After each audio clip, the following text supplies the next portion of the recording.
Man, listening to your story, it's like a Hollywood movie, man. When you see like, somebody goes into the department to complain or whistleblow, and then everybody's in on it except for them, the one who's actually coming forth with the truth. I mean, did it really uh, just perplex you once you realized how many people are intricately tied in when you were coming forth to actually, shed some light on something? Yeah, I mean, I was astounded, honestly. I'd never, like I said, this was the last agency that I worked with. I had already been in two larger agencies. Um, I don't think what went on in this agency would have occurred in those other agencies. But it seems to me that one politician might have had some dirt over some other local politicians who ultimately had some dirt over maybe our chief of police, something like that. I can't put my, I can't testify to that because I didn't see it. But there was a great deal of instant attitude changes. Basically, I was referred to, we found a couple of emails where I was referred to as a man of honor, uh, somebody that kept his oath, which I kept my freaking oath. I don't give a shit what anybody says. I've never betrayed my oath. And when I gave my oath, both in the military and as a law enforcement officer, I gave that oath to the people. I didn't give it to no freaking police department and no government. I gave it to the people. And I never betrayed that. But when they, all of a sudden, they went from that to suddenly I'm a subject of suspicion, and the next thing you know, the most minor citizen contact that I might have had, even off duty, if somebody mentioned a word about it, suddenly I was the subject of a internal investigation. Man, they were climbing all over me. Usually pretty easy for me to answer because I didn't do anything wrong. I didn't take a free cup of coffee, man. Anytime I had to eat when I was on duty, I went around to the drive-through because I didn't want anybody thinking they were going to give me a discount. That's the way I roll. And suddenly the attitude started changing, and I started seeing it, with the senior members. Suddenly, that chief retired. Then they bring in this interim chief who just thought I was great. Then all of a sudden, he starts getting real quiet around me. And it's not like I continued blowing the whistle. I reported what went down with this guy. They dropped the charges. I'm done. That's the way I felt about it. They dropped the charges on it. The two that were involved in setting this man up had basically been placed on administrative leave and were ultimately terminated. I'm done. I'm good. We're good. This guy's not going to jail. These people are, they're no longer going to be a problem. And it's not like I reported. Let me just back up just a little bit. The assistant chief was already suspended pending termination on some other misconduct at the time that I reported this. That ought to tell you something, right? Yeah, yeah. So right before, the other main actor in this, was suspended the very next day after I'd reported the citizen's allegations to the district attorney. The very next day he was suspended. That quick. That quick. But come to find out, the two didn't have to do with each other. He was suspended on suspicion of some other stuff. Wow. So it's not like I'm pointing at somebody that's squeaky clean. Yeah, right? yeah, Something else is going on, right? Yeah. So, I continued working. Obviously we got all these people laid off. We got these people suspended, so we're shorthanded on the street. And all of a sudden our department's got a lot of scrutiny on it. Sheriff's department's investigating. We assume that the district attorney is the one driving this, right? This is all hitting the news every night, every other night. There wasn't a week that went by that we weren't either in the newspaper or on the local news. Basically with all of our dirty laundry being aired out. And there was a lot of supposition, and basically one cop was dirty, we're all dirty. Nobody took the time to look at it and go, these guys are off because they're the subject of investigation. Must be kind of hard on you guys that are still here trying to work that caseload, trying to work those calls, trying to help citizens shorthanded. It wasn't any of that. The whole department's just crooked as hell. That's basically the way it was looked at by a lot of people. And I'm gonna tell you, there's nothing more demoralizing, you know. And we talk about today's events. I look at these cops out here now, you know, after what Chauvin did in Minneapolis and all of that, that these cops can still stand on that freaking line. These guys have got balls of freaking steel.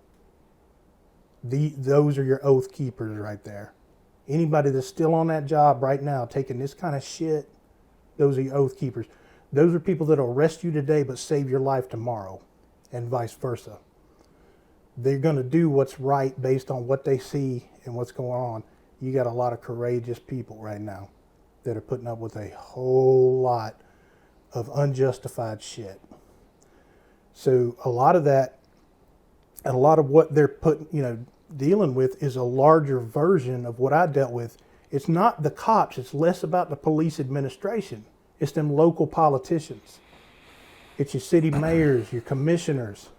It's all those ones. I think Los Angeles just had a commissioner got locked up on some kind of a land extortion deal. Yeah.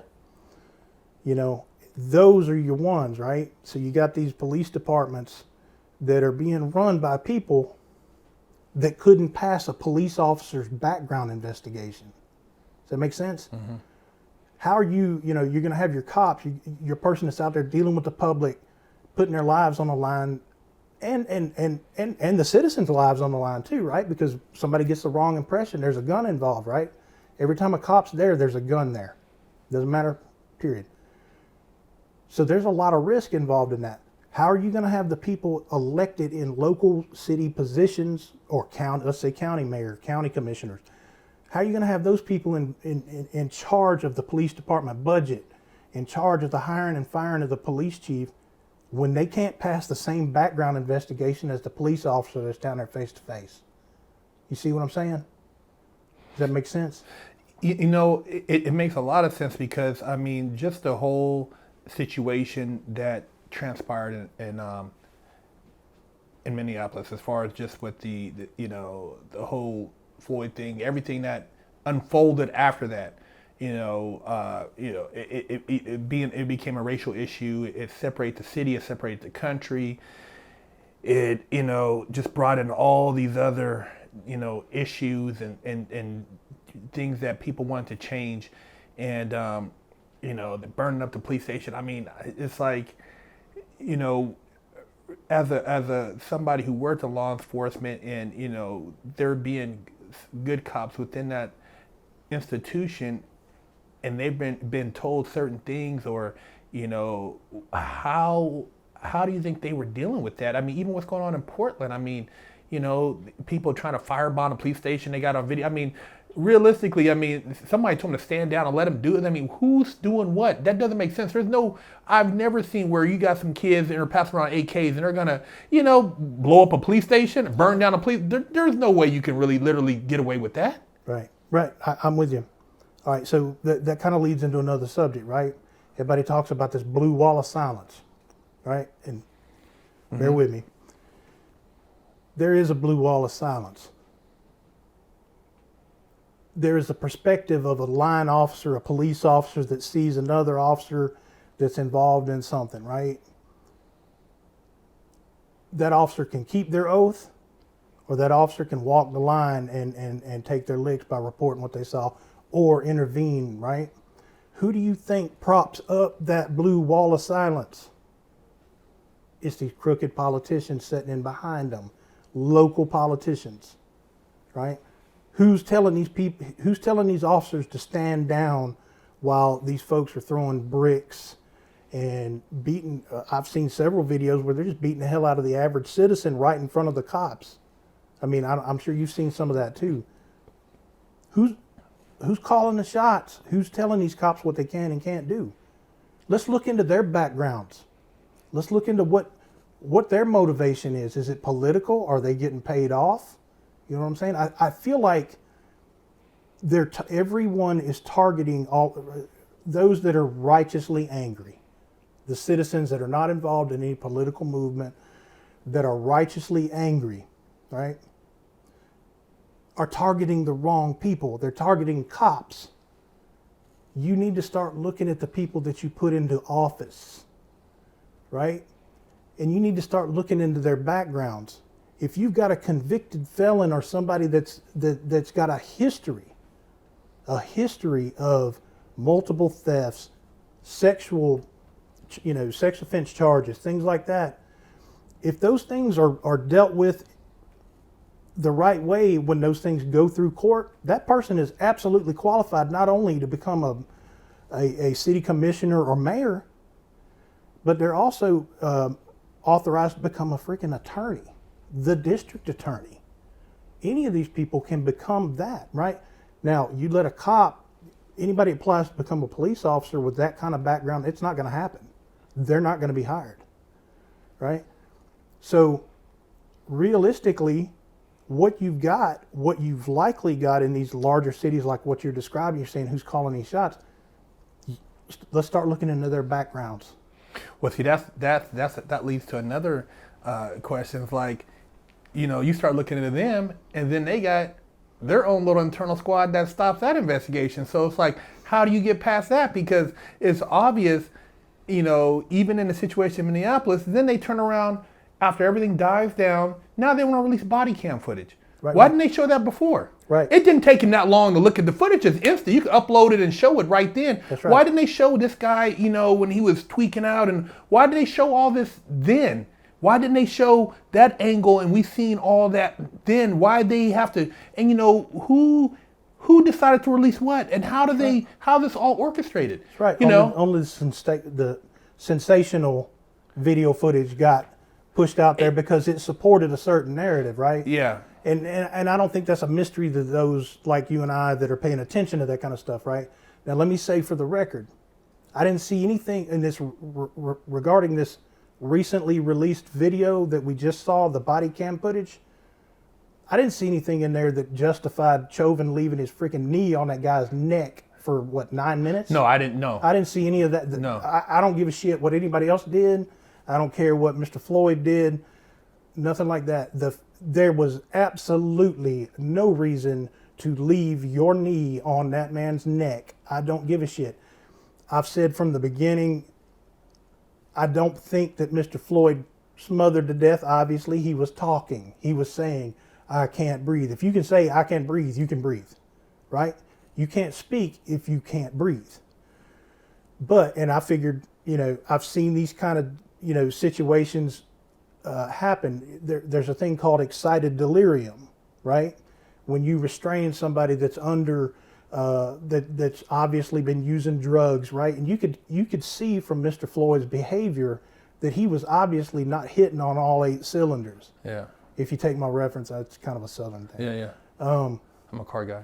Yeah. So you could tell what was up. Now, Chauvin, being a 19-year veteran, he should have recognized that. There's no way in hell he hadn't been trained on excited delirium. And you're just not going to get around the expression on his face when people kept saying, dude, that let him up. I just blows me away too. So what you're dealing with is one sadist, right? Chauvin is a sadist. You're not going to convince me otherwise. There was no reason for that knee to be on his neck. Just getting all that out of the way, even with this recently released body cam footage, right? That guy was wrong. I don't give a shit. Now, going back to your other question, though, who controlled the release of the video to the media?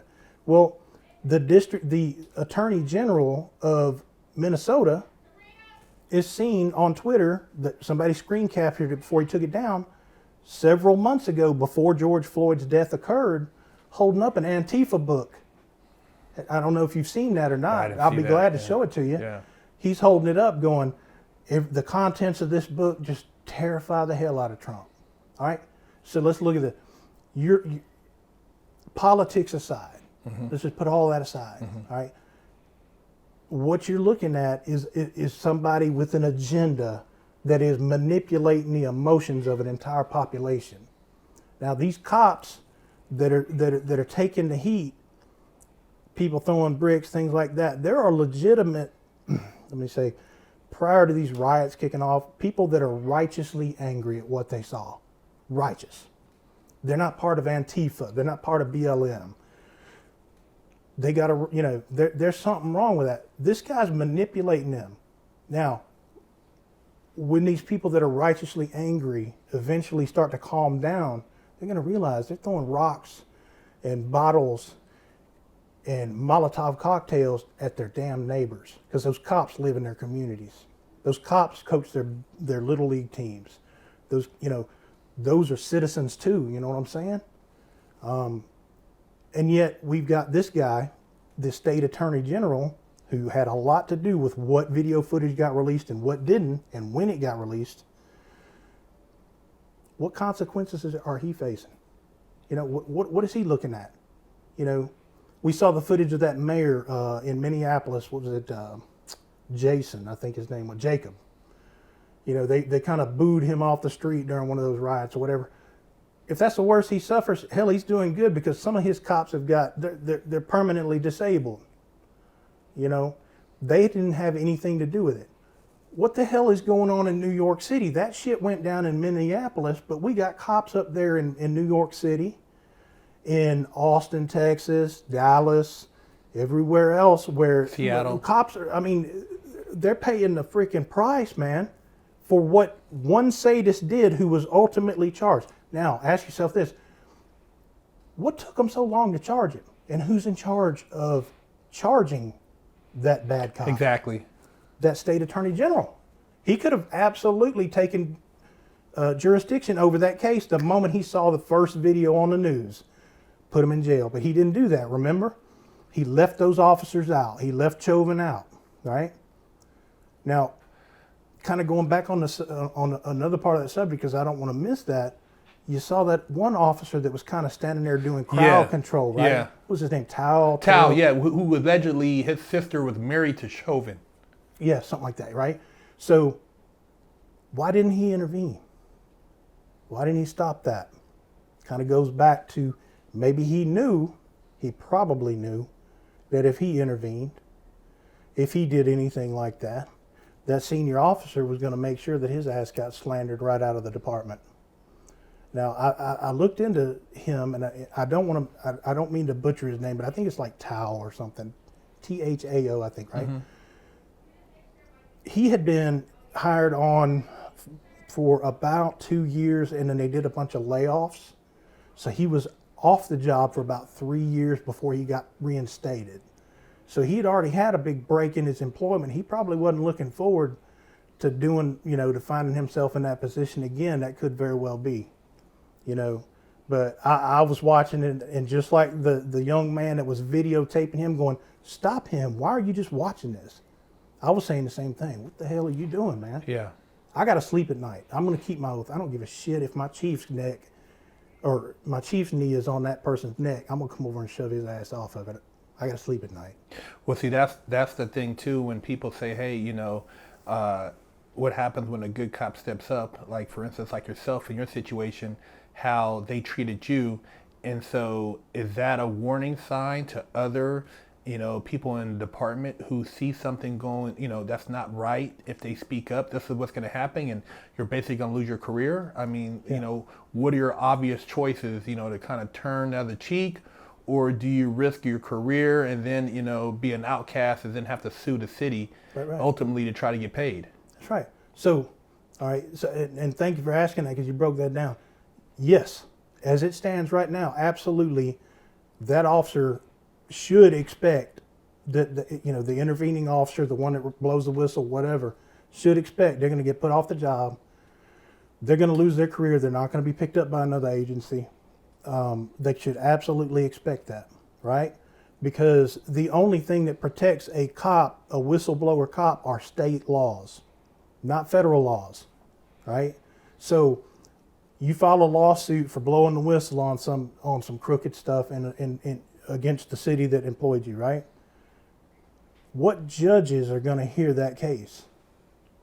It's going to be that state judge that your chief of police was campaigning for. That you're, you know, and it's going to be in front of them, right? Should that officer expect a fair shake?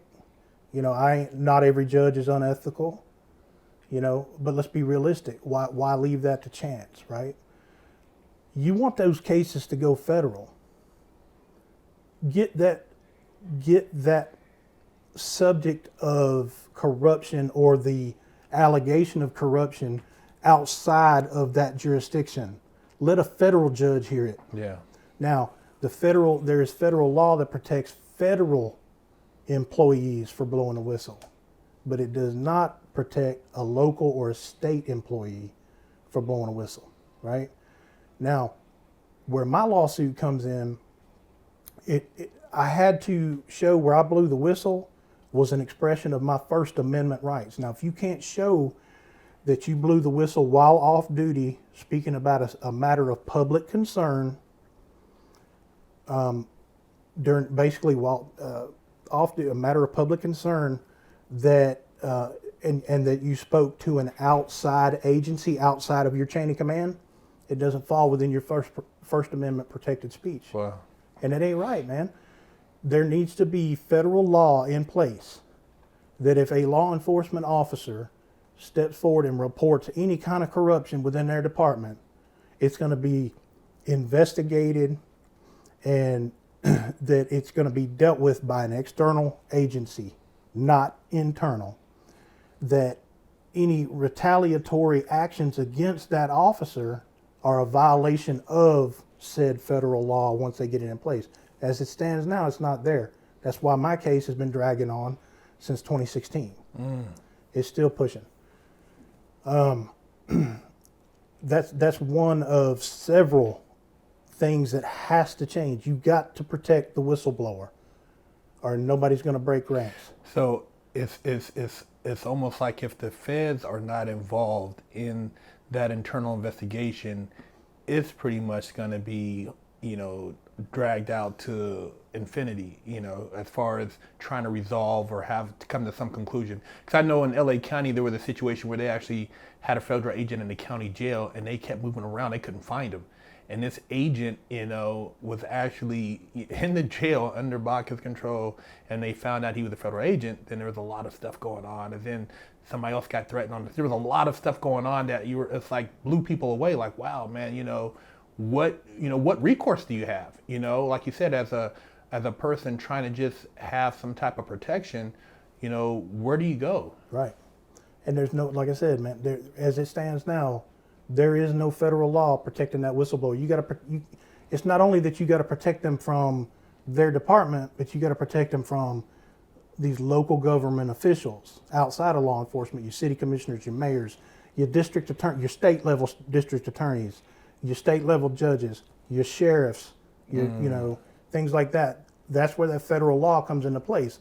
Now, I'm not saying that that any one specific federal law enforcement agency should be the ones doing that internal investigation or anything like that. I'm just saying you should give that whistleblower cop a forum, a law that allows them to sue straight in federal court against those local and state police departments, agencies, and anybody that retaliated against them. And it's just not there. It's just not there right now. But that's a huge thing. So, kind of what I'm saying is there's two things that we kind of covered, and these are two big things, but they're not the biggest things. But the two big things are, one, you got to start looking into the backgrounds of these local politicians. You got to look at that.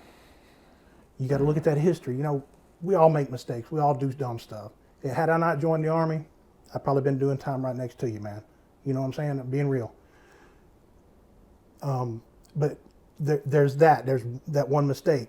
But when you got somebody that's got a pattern, repeat pattern, history, all kinds of allegations, all kinds of shady shit going on, you don't want that person in charge over city budgets, police department budgets, basically hiring and firing the police chief.